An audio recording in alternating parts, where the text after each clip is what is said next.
Bonjour, ici le canari de la 5G. Dans cette vidéo, je vais vous parler des tissus bloquants et atténuants des ondes. Avec l'appareil TAS 593 qui va jusqu'à 8 GHz, je vais tester les tissus. Petit détail aussi, mon appareil consomme beaucoup d'énergie quand il est sur les batteries, puis les batteries sont très rapidement vidées.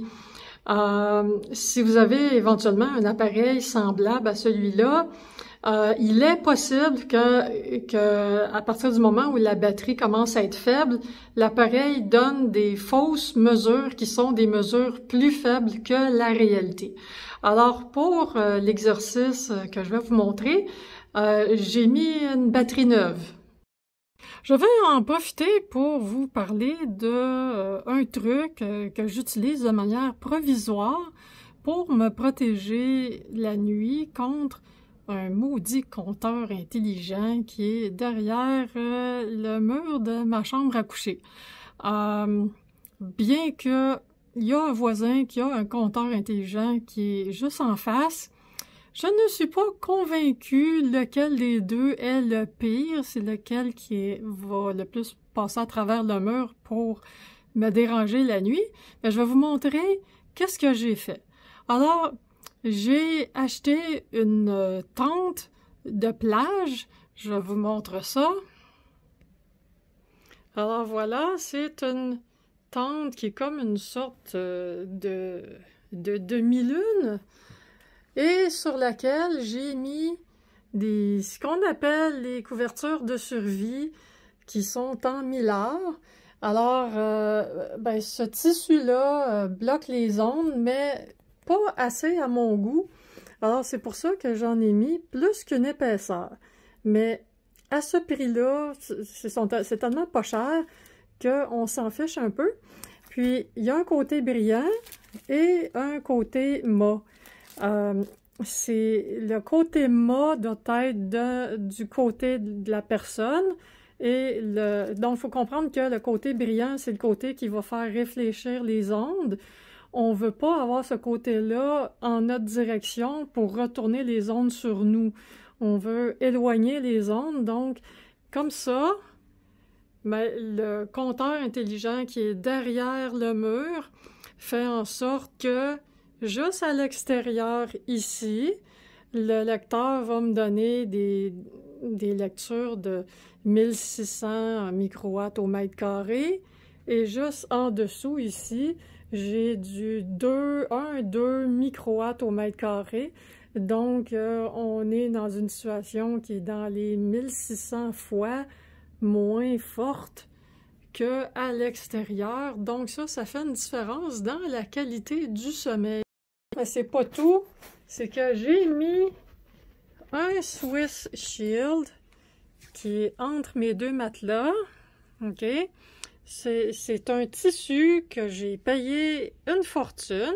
Ça m'a coûté 2000 $. Je m'étais fait un baldaquin avec ça. Et ça ne bloque pas la 5G ni la 4G. Avant de commencer à tester les tissus, je vous précise que mon test va être avec un téléphone cellulaire allumé qui, évidemment, a des signaux variables. J'ai mis l'appareil sur le max et vous voyez l'horreur, l'écœuranterie de ce qu'un téléphone cellulaire peut émettre dans une zone où le téléphone n'entre pas bien. 19 watts et demi au mètre carré. Dites-vous qu'il y a des gens qui sont en banlieue, en campagne, qui se mettent un téléphone sur l'oreille à cette puissance-là. Pour mieux se comprendre, voici une simulation. En passant, ce que vous voyez là, c'est une vraie protection en tissu de fil d'argent efficace avec des lunettes miroirs avec aucune ouverture, protection du cou, de la glande thyroïde. C'est la protection la plus intelligente, mais qui a l'air la plus folle qu'on peut imaginer pour se protéger des ondes. Alors, ça prend du caractère, confiance en soi, pas avoir peur du ridicule, puis considérer que notre santé est plus importante que ce que les gens en pensent. On va supposer que je veux tester ce papier tissu à l'aide de, on va supposer que c'est un téléphone cellulaire avec cet appareil-là qui est ajusté en microwatts par mètre carré dans un environnement assez stable et de signal faible. Pour savoir si le tissu a réussi à bloquer, la première chose, c'est de vérifier combien le téléphone émet à cet endroit-là. Donc, il faut appuyer sur le bouton max, puis quand le téléphone sera allumé, il va donner le maximum de puissance qu'il a pu donner, qui va rester en mémoire là. Parce que le téléphone, là, comme n'importe quel appareil, là, Wi-Fi et compagnie, le signal fluctue beaucoup. Mais là, ce qu'on veut savoir, c'est la puissance de la pire agression que la technologie peut nous donner. Donc là, vous voyez ce faux-là. Là, je vais juste faire une pause, puis faire une vraie lecture du vrai signal actuel. Alors, ce que j'ai fait, c'est que quand j'ai allumé le vrai téléphone, ben, je l'ai passé partout autour de l'appareil comme ça.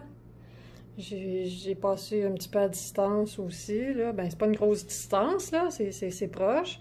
Puis, ça m'a donné ce 8 watts et demi au mètre carré à cet endroit-ci, qui, dans le fond, reflète ben, le signal dans cet environnement-là. Alors, si je change de pièce, les matériaux ne sont pas pareils, les configurations vont faire en sorte que le signal va rentrer plus ou moins. Donc là, c'est parce qu'on veut comparer. Maintenant, j'enlève le maximum. Je reviens à l'ambiance de la pièce. Je vais réappuyer sur le max pendant que le téléphone cellulaire est en mode avion et je vais emballer l'appareil. Je commence par le mettre à l'envers parce que je vais tester une seule épaisseur du tissu. Donc, j'ai maintenant l'appareil qui est emballé comme un cadeau de Noël. Une seule épaisseur sur le dessus, mais en dessous, c'est tout le tissu est replié par en dessous. Mais c'est pas important, c'est vraiment qu'au moins sur le dessus, on a une épaisseur, ce qui va permettre de tester. Donc, un coup que c'est emballé, je vais allumer le téléphone et je vais faire pareil comme tantôt. Je vais le passer partout. Puis, je vais quand même laisser le temps que le signal fasse ces fluctuations, pas si longtemps que ça, hein, à peu près 30 secondes, c'est suffisant. Dans certains cas, je vais le rallumer, l'éteindre 2-3 fois parce que souvent le signal il est plus fort au début, puis après ça, il se calme. Puis, donc, voilà, ça c'est ce que je vais faire. Donc, pour la démonstration, j'ai vraiment allumé le téléphone cellulaire pendant quelques secondes, mais c'est évidemment pas ça, ça s'allume pas.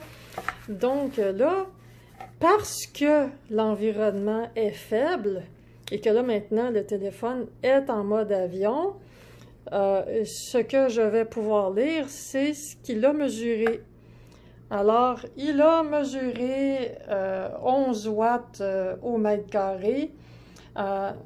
Donc, il a même mesuré pire que tantôt quand j'ai fait la mesure ambiante. Donc, on voit bien que ben, un papier essuie-tout, là, c'est zéro pour bloquer les ondes. Mais pourquoi j'ai absolument besoin d'être dans un environnement où les ondes sont faibles? C'est parce que si je suis dans un endroit où il y a 10 000 microwatts au mètre carré, comment je vais faire pour savoir que mon tissu protège complètement, puis que j'ai zéro en dessous? ou proche de zéro, comme supposons que ça, c'est la lecture en dessous du tissu. Comment je vais faire pour savoir ça? Parce que supposons que je réussirais avec une habileté incroyable, quasi impossible, de glisser ma main, appuyer sur le bouton max pendant que c'est en dessous du tissu, là, c'est pas faisable, là, mais on va supposer que ça serait faisable. À partir du moment où je veux ouvrir ça puis constater, ben tout de suite les ondes ambiantes viendraient monter le chiffre. Donc c'est impossible, en tout cas avec mon appareil, de pouvoir connaître l'atténuation d'un tissu si on ne fait pas le test dans un endroit qui est aussi faible que ça. Encore mieux si c'est complètement zéro. Je n'ai pas accès à un endroit zéro, mais si vous en avez un, vous allez avoir des chiffres plus réalistes de la vérité de comment ça performe. De retour au test de tissu. On va comparer les toiles de Millard de différentes qualités. Donc, une toile robuste, quand même assez costaude, avec l'anneau pour pouvoir attacher, le côté opaque, puis après ça, l'autre, ici, qui est plus comme une sorte de sac de couchage. C'est très, très mince et flexible. Même chose côté mât. Donc, on a quelque chose qui n'est pas de la même solidité. Puis, on est dans un environnement variable, comme vous pouvez constater, de signal faible. Donc, là, on est dans un environnement où il n'y a pas de téléphone cellulaire allumé, pas de Wi-Fi, pas de 5G. Le signal qui rentre, c'est le signal de la 4G qui est un peu loin. Donc là, on voit ça. Puis si je me déplace un peu dans la pièce, là, on voit, ça c'est le compteur intelligent qui est en train d'embarquer. Quelle horreur! Et donc, ça vous donne une idée.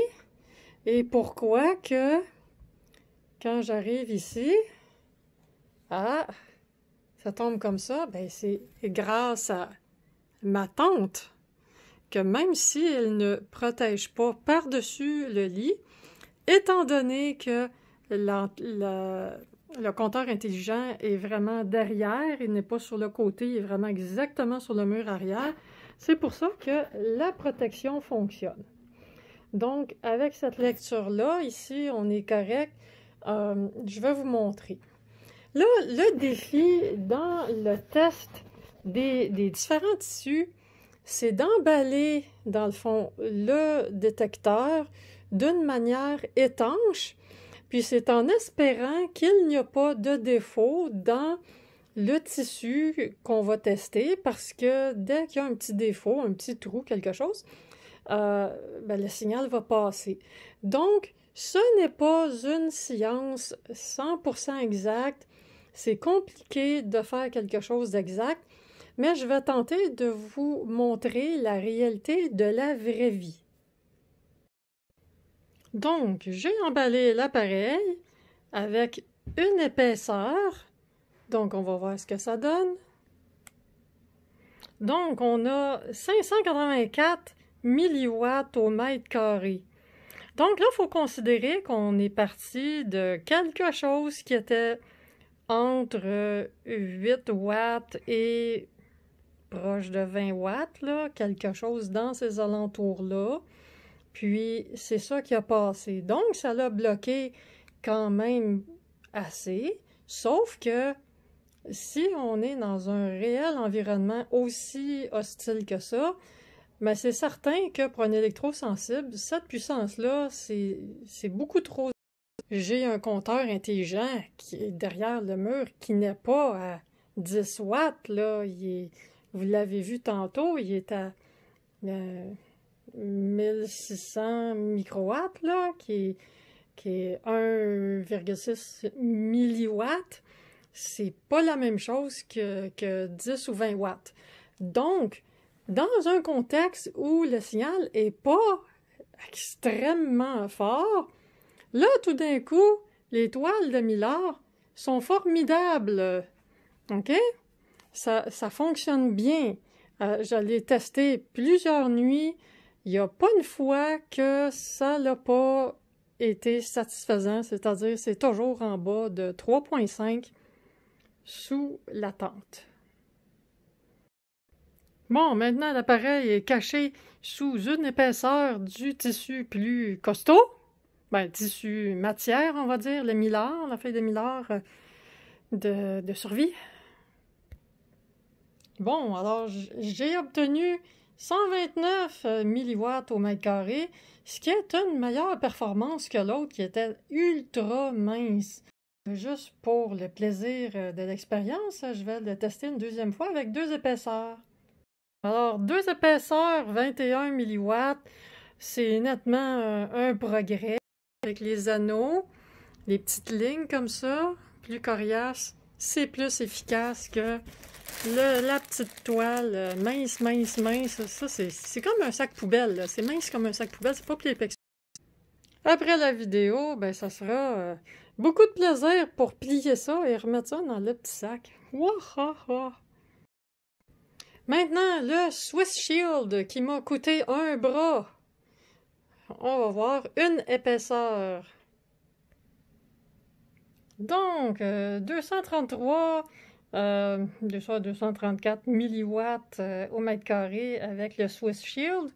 Au prix qu'il coûte, ben, une couverture de survie, c'est pas mal moins cher, mais on s'entend que, évidemment, le Swiss Shield, ça respire. Donc, c'est pas comparable. C'est-à-dire que la toile de survie, elle a l'avantage d'être très facile à laver, sans complications, mais ça respire pas.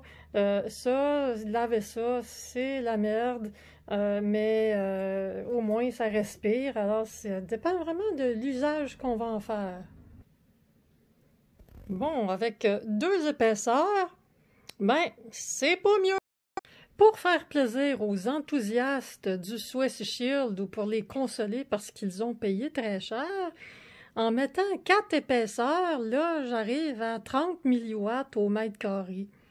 Ce qui est beaucoup trop pour un électrosensible comme moi, mais c'est quand même un progrès par rapport à 8 à 20 watts au mètre carré. Donc ça, ben, c'est parce que quand vous pensez au budget que ça peut représenter, là, 4 épaisseurs de Swiss Shield naturel, ouh! Bon, j'ai changé de pièce, j'ai vérifié la puissance du téléphone, qui peut varier, pareil comme tantôt, là, ça peut monter plus haut que ça. Donc ça ressemble beaucoup, là, 8,8 watts au mètre carré, ça pourrait monter à 12, à 15, mais là pour l'instant c'est ça.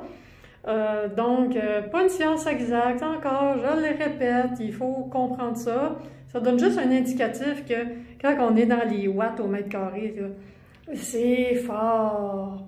Donc maintenant, le prochain tissu que je vais vous montrer, c'est un tissu qui a ces qualités-là. Alors, je vais le tester avec une épaisseur. Bon, alors qu'est-ce qu'on va obtenir en dessous de ça? Voyons voir.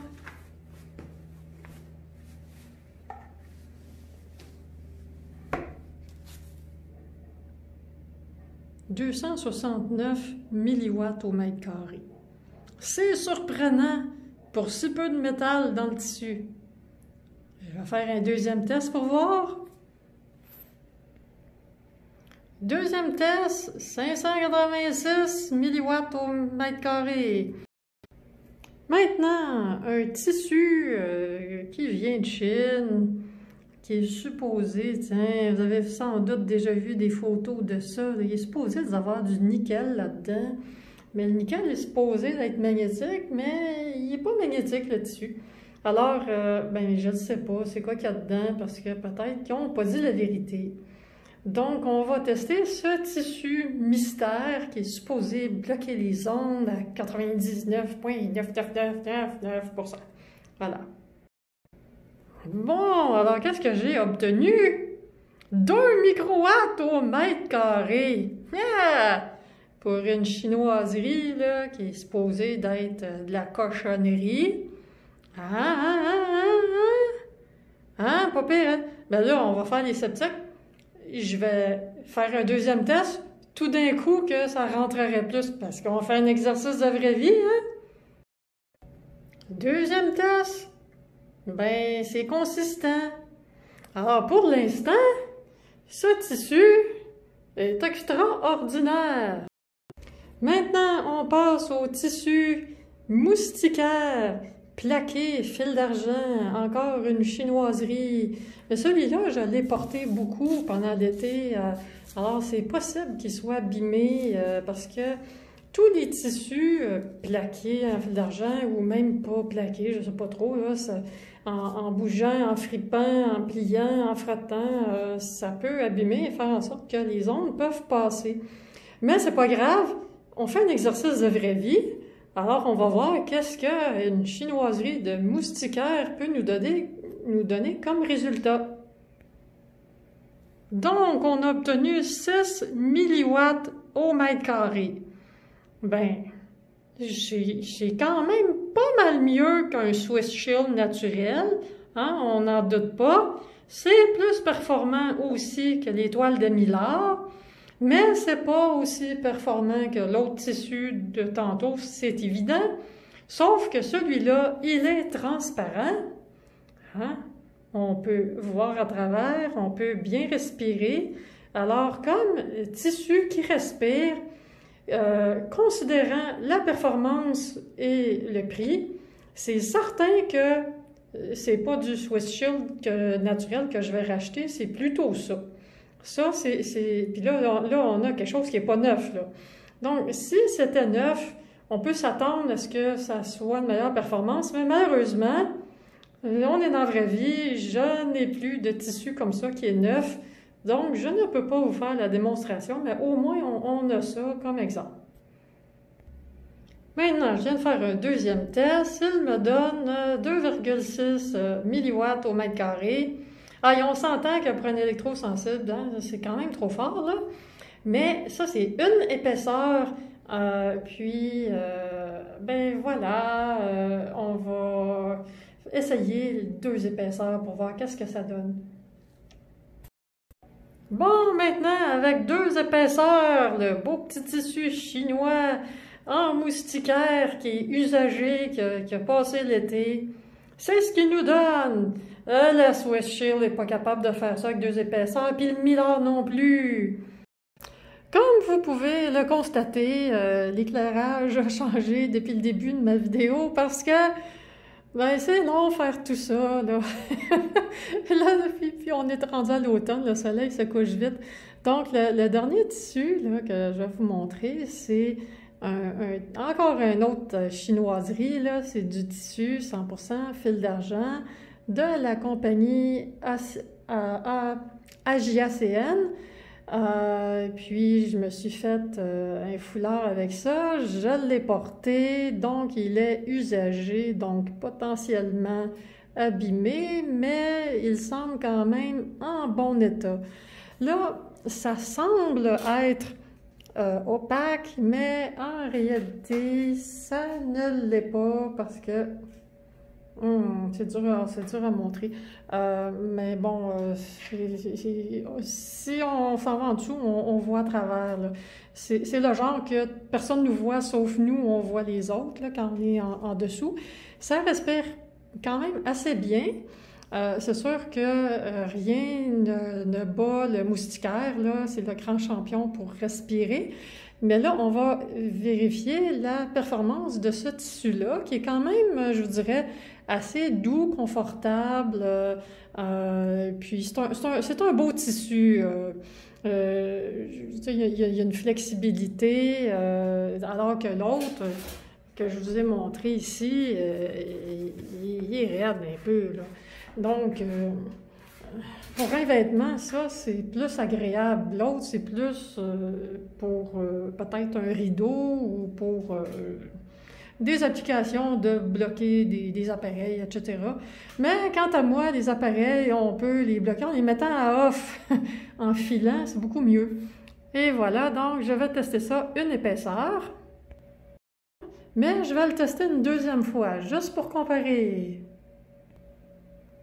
Bon, alors cette fois, j'ai obtenu 4 microwatts au mètre carré pour une seule épaisseur, ce qui veut dire qu'il y a quelque chose comme peut-être un petit défaut dans le tissu qui tantôt a laissé passer les ondes. Alors ça prend vraiment pas grand-chose parce que le tissu, il a l'air en bon état et pourtant, comme vous pouvez constater, hein, ça prend pas grand-chose pour que ça passe.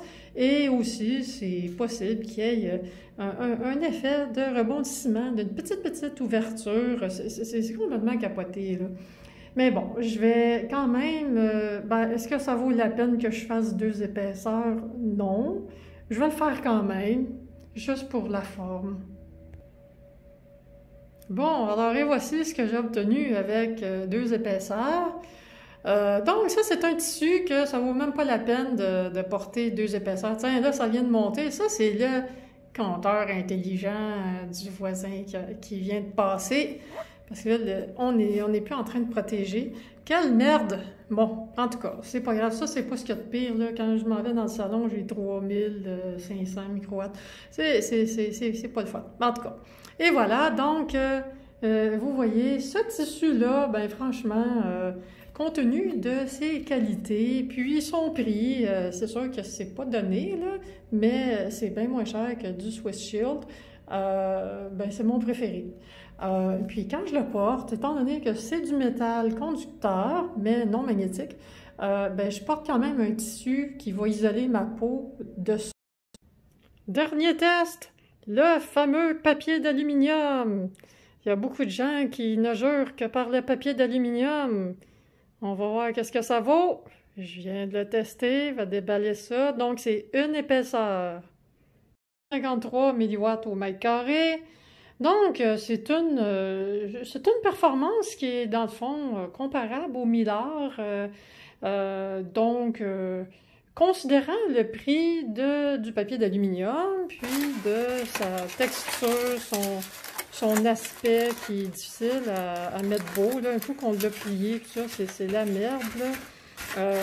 Pourquoi se casser la tête avec du papier d'aluminium quand on peut prendre du Mylar qui est beaucoup plus pratique, plus facile à utiliser, puis qui va performer aussi bien? Donc, est-ce que ça répond à la fameuse question du papier d'aluminium? Ben, c'est sûr que, ben oui, on pourrait mettre plusieurs épaisseurs. C'est la même chose que le Mylar, le même principe.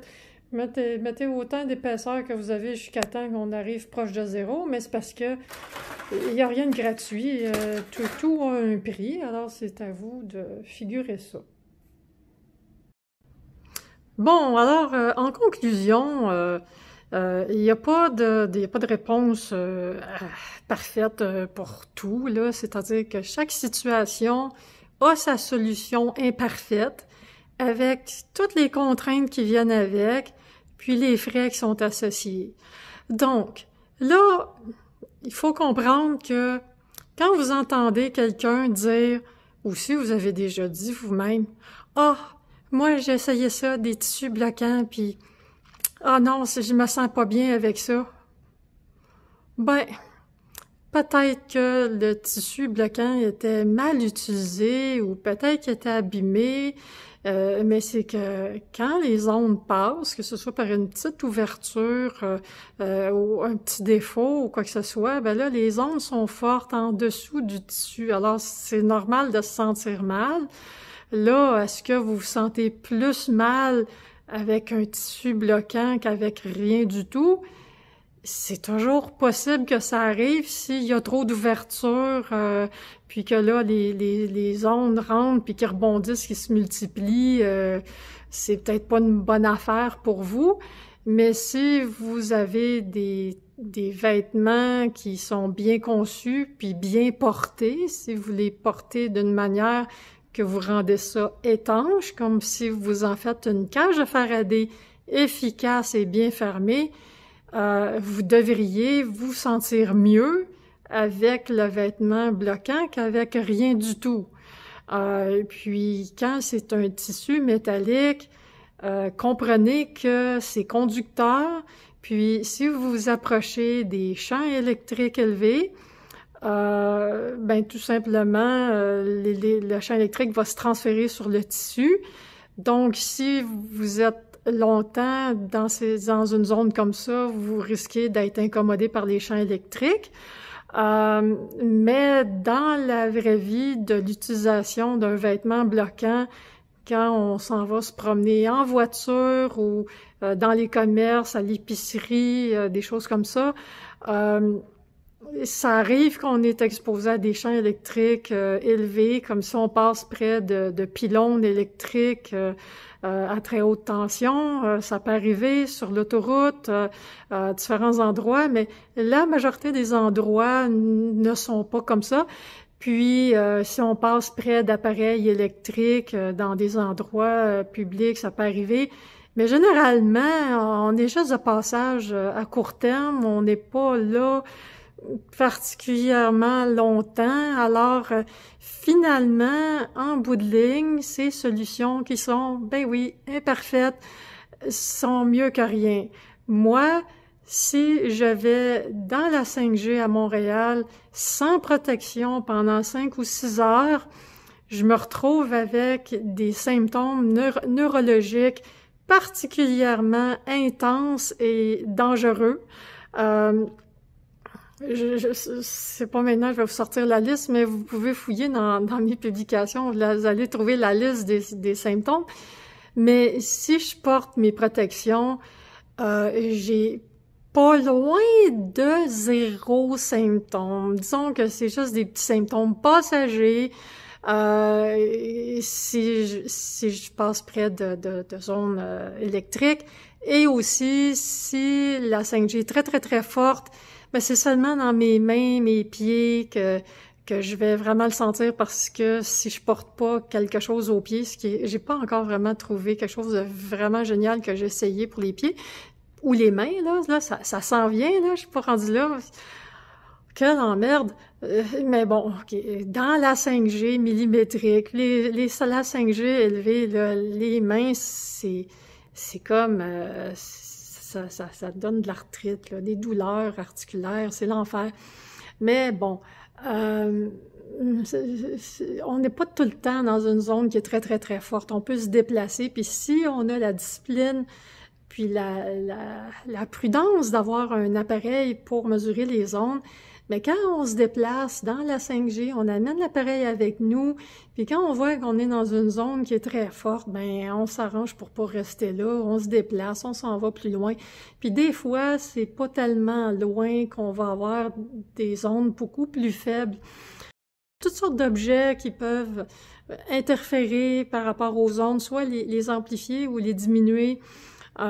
Puis, étant donné que les symptômes arrivent en fonction de la puissance du signal et la durée d'exposition, c'est ça qui fait qu'on finit par souffrir. Il faut s'en rappeler. Donc, quand on a des stratégies où on diminue la force du signal et la durée d'exposition, c'est comme ça qu'on réussit à gagner la bataille. Alors, là, la démonstration que je vous ai faite, c'est dans une situation un peu extrême, c'est-à-dire qu'un téléphone cellulaire en banlieue ou en campagne, c'est très fort. Actuellement, je suis dans un endroit comme ça. Par contre, en ville, le téléphone est beaucoup moins fort. Mais dans l'environnement, là où je suis actuellement, vous avez vu tantôt mes mesures, hein, 1, 2, 3 microwatts, c'est excellent, c'est faible, c'est doux, mais on n'a plus ça en ville, là, comme à Montréal, avec la 5G, c'est beaucoup, beaucoup, beaucoup plus fort que ça, là. C'est très difficile de trouver une zone qui est qui est à moins de 1500 microwatts, là. Mais c'est fréquent de se retrouver dans des zones à 300 000, 600 000, 1 million, 1 million 500, 1 million 900. C'est fréquent à Montréal. Ça, c'est complètement cinglé, c'est pas sécuritaire. C'est une sacrée mauvaise idée de rester là longtemps, puis surtout sans protection. Donc, bref,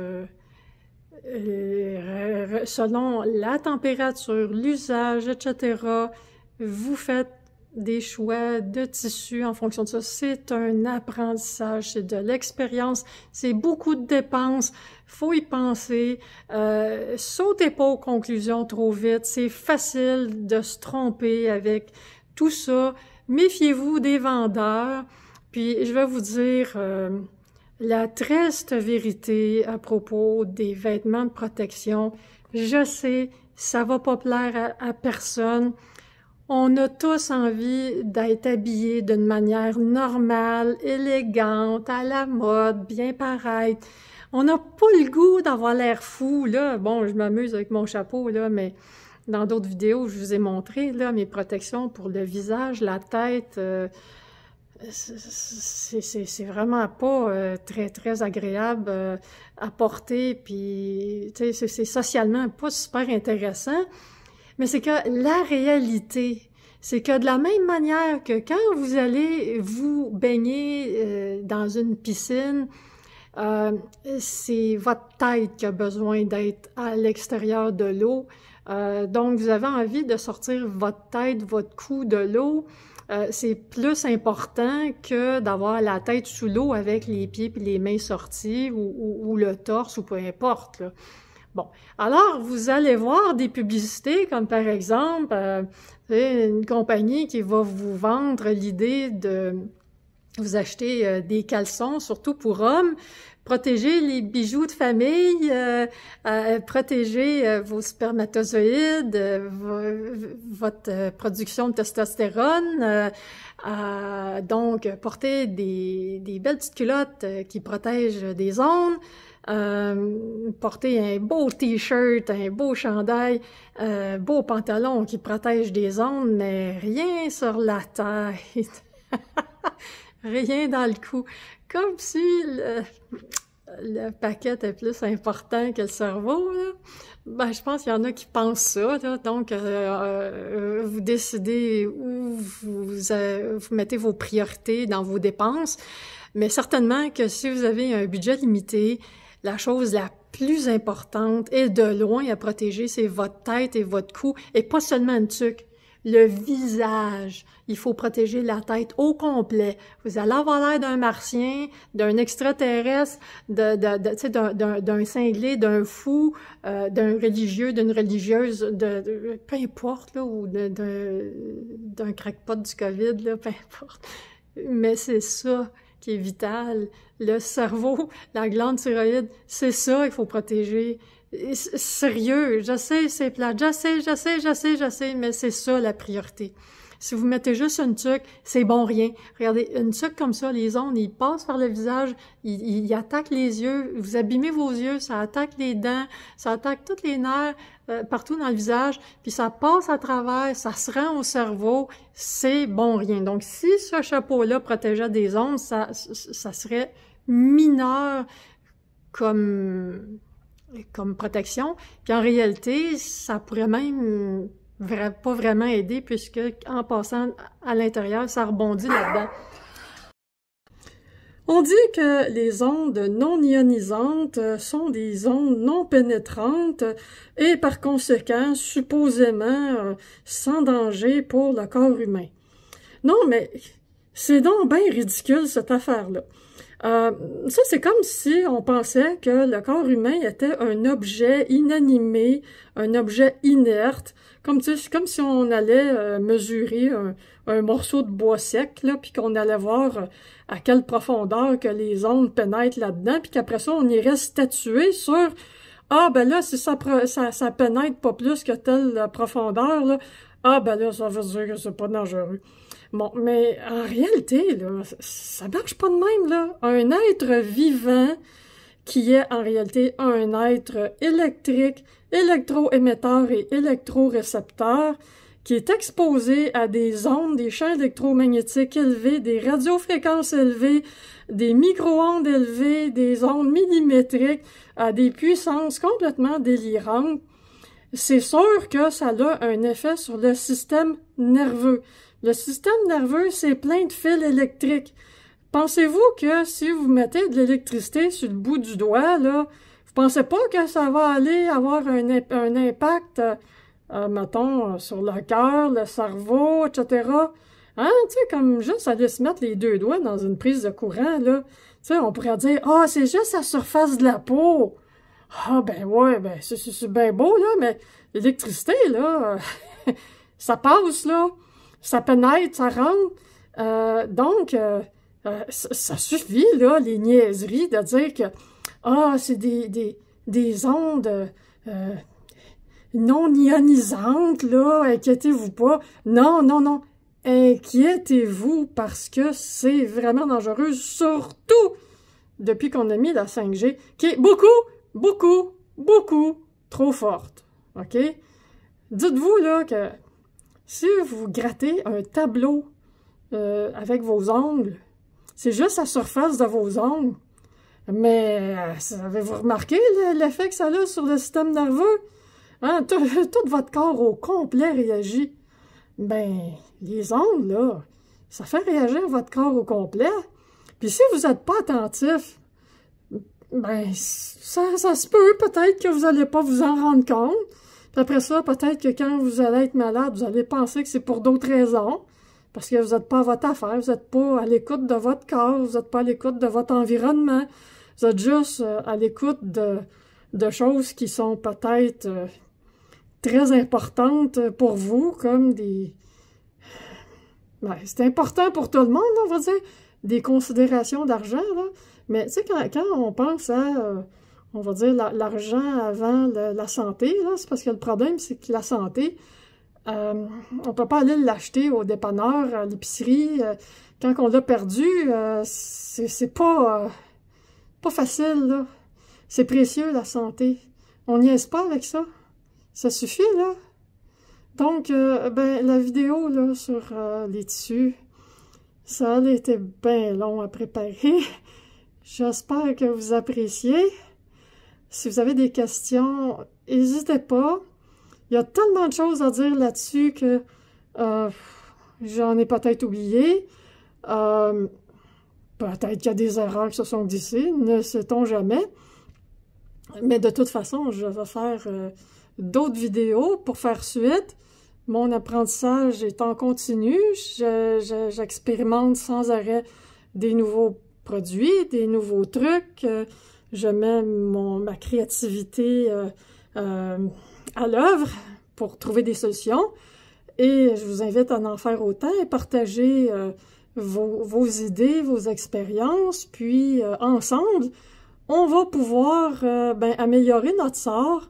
Puis si on peut être une bonne masse critique à se lever contre la 5G, puis là en plus la 6G qui s'en vient, puis peut-être aussi d'autres affaires là, qui viennent par satellite, là, qui sont pas nécessairement mieux, là.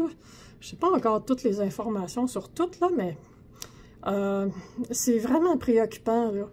Hein? Rappelez-vous que Nikola Tesla a été le premier électro-hypersensible connu de l'histoire.